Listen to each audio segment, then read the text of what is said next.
అక్రమ నిర్మాణాలు చేపట్టిన వారి గుండెల్లో గుబులు రేపిన హైడ్రా ప్రస్తుతం కూల్చివేతలకు బ్రేక్ ఇచ్చింది.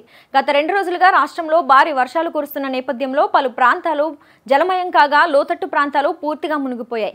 హైదరాబాద్లోనూ వర్షం బీభత్సం సృష్టిస్తుండగా హైడ్రా టీం మొత్తం సహాయక చర్యల్లో నిమగ్నమయ్యారు. ఈ మేరకు గ్రేటర్ పరిధిలో మాన్సూన్ సహాయక చర్యల్లో హైడ్రా బృందాలు పాల్గొంటున్నాయి.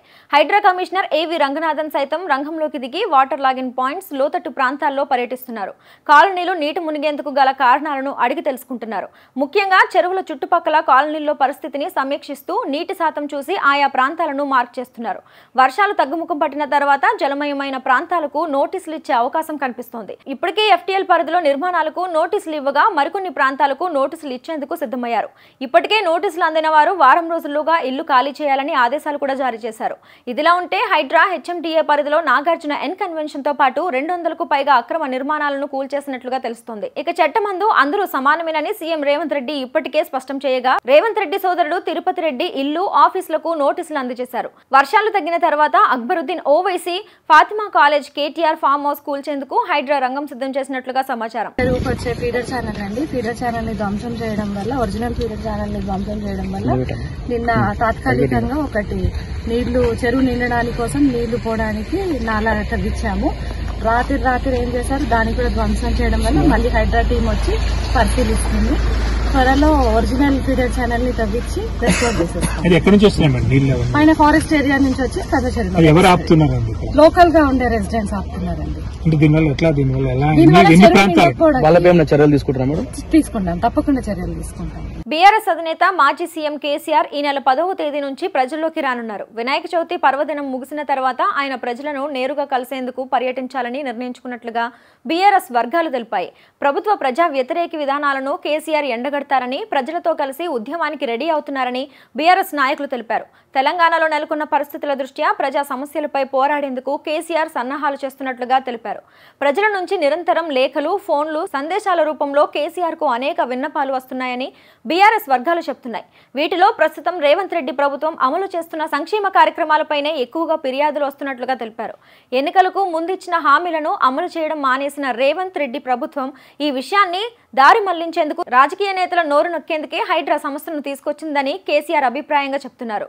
ఇక కొన్ని దశాబ్దాలుగా ఉన్న నిర్మాణాలు రేవంత్ రెడ్డికి ఇప్పుడే గుర్తొచ్చాయా అనేది కేసీఆర్ ప్రశ్నగా ఉందన్నారు.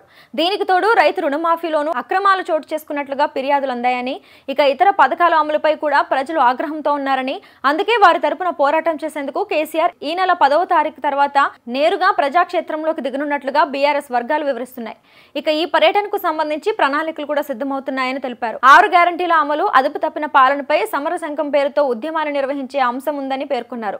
కాగా అనారోగ్య కారణంతో కేసీఆర్ గత కొన్నాళ్లుగా ఇంటికే పరిమితమయ్యారు. అసెంబ్లీ బడ్జెట్ సమావేశాలకు కూడా ఒక్కరోజు మాత్రమే హాజరయ్యారు. ఆ తర్వాత మళ్లీ ఇంటికే పరిమితమయ్యారు. ఇప్పుడు ప్రజల నుంచి వస్తున్న అభ్యర్థనల నేపథ్యంలో ఆయన ప్రజాక్షేత్రంలోకి రావాలని నిర్ణయించుకున్నట్లుగా పార్టీ వర్గాలు తెలిపాయి. చిన్నపిల్లలు పాల ప్యాకెట్లు కావాలని అడుగుతున్నట్టు పాపం. చిన్నపిల్లలు ఏడుస్తున్నారు, పాలు లేవు, మంచినీళ్లు లేవు అని అడిగితే లాఠీలతో పోలీసులతోని కొట్టిస్తా ఉంది ఈ ప్రభుత్వం. ఇదా ప్రజాపాలన అంటే? వరద బాధితులను లాఠీ చార్జ్ చేయడమే ప్రజాపాలన. ఈ ప్రభుత్వం ఇలా పూర్తిగా ఫెయిల్ అయింది. ఇలా తుమ్మిళ్ళ లిఫ్ట్ మొత్తం నీట మునిగిపోయి. Is it not government failure? ఆనాడు కాళేశ్వరం పంప్ హౌస్ లోకి నీళ్లు వస్తే నానా గోల చేసినావు కదా, మరి ఇలా తుమ్మిళ్ళ లిఫ్ట్ ఇరిగేషన్ స్కీమ్ మొత్తం నీట మునిగిపోయింది. Is it not your government failure? ఏమైంది? ముందస్తు ప్రణాళిక ఎందుకు చేయలేకపోయింది? బీఆర్ఎస్ పార్టీ తరఫున కూడా పెద్ద ఎత్తున సహాయక చర్యలు కూడా చేపట్టాం. ఏ కుటుంబాలైతే నష్టపోయినాయో వాళ్ళకు నిత్యావసర వస్తువులు కానీ, బట్టలు కానీ అన్ని రకాలుగా సహాయక చర్యలు చేస్తాం.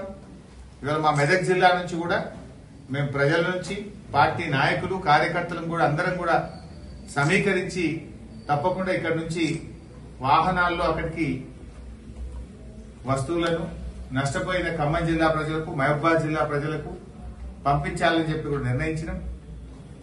మెదక్ గాని, దుబ్బాక్ గాని, సిద్దిపేట గాని, గజ్వేల్ గాని, నర్సాపూర్ గాని, మెదక్ జిల్లా మొత్తం పాత మెదక్ జిల్లా నుంచి మేము సేకరించి మరి పెద్ద ఎత్తున విరాళాలు సేకరిస్తాం. మా పార్టీ నాయకులు మేము కాంట్రిబ్యూట్ చేస్తాం, మా కార్యకర్తలు కాంట్రిబ్యూట్ చేస్తారు. మేమందరం కలిసి వరద బాధిత కుటుంబాలని ఆదుకోవాలని చెప్పి కూడా పార్టీ పక్షాన మేము నిర్ణయం తీసుకున్నాం. ఇప్పటికే మా పార్టీ నాయకులు మాజీ మంత్రి అజయ్ కుమార్ గారు, ఎంపీ రవిచంద్ర గారు, ఇంకా అక్కడ వెంకట వీరయ్య మాజీ శాసనసభ్యులు, మిగతా శాసనసభ్యులు, మాజీ శాసనసభ్యులు అందరూ కూడా ముమ్మరంగా సహాయక చర్యల్లో పాల్గొంటున్నారు. వారికి తోచిన విధంగా ఆర్థిక సహాయాన్ని కూడా అందిస్తున్నారు. తప్పకుండా బీఆర్ఎస్ పార్టీ ఇతోధికంగా మా శాయశక్తుల వారికి సహాయ సహకారాలు అందిస్తాం. ఆ కుటుంబాలను కాపాడుకునే ప్రయత్నం చేస్తాం. కానీ ప్రభుత్వం ఈరోజు తమ ఫెయిల్యూర్ ను, ప్రజల ఆగ్రహాన్ని ప్రతిపక్షాల మీదకి మళ్లిస్తున్నారు. ప్రజలు తిడుతున్నది మిమ్మల్ని, బుద్ధి తెచ్చుకోండి, వాళ్ళకి సాయం చేయండి. ప్రజల్ని సరైన విధంగా ఎడ్యుకేట్ చేస్తే, ప్రభుత్వం వైపు నుంచి సరైన పద్ధతుల్లో ఆదేశాలు వెళ్తే అంతమంది చచ్చిపోరు. వాస్తవానికి రాత్రిపూట ప్రయాణం చేస్తున్నారు పాపం. ఆ అమ్మాయిని కోల్పోయినాం, సైంటిస్టును అశ్విని మోతిలాల్. నిజంగా ప్రభుత్వం వైపు నుంచి సరైన హెచ్చరికలు ఉంటే, సరైన ఆదేశాలు ఉంటే వాళ్ళు కూడా ఆ రకంగా పోయేటోళ్ళు కాదు. దాంట్లోకి ప్రజలు కదా ఆతృత ఉంటుంది, తొందరగా బావాలని అనిపిస్తుంది. కానీ మీ ప్రాణం కంటే ఏది ముఖ్యం కాదు, పోవద్దు అని చెప్పాల్సిన బాధ్యత, వాళ్ళని ఎడ్యుకేట్ చేయాల్సిన బాధ్యత ప్రభుత్వం యంత్రాంగం పైన ఉంది. వాళ్ళు దాంట్లో నుంచే అడుగుతున్నారు ప్రజలు. సరే వరదలలో కొట్టుకుపోతామనే బయటకు రాలేదా ముఖ్యమంత్రి మంత్రులు అని చెప్పి ప్రజలు అడుగుతున్నారు.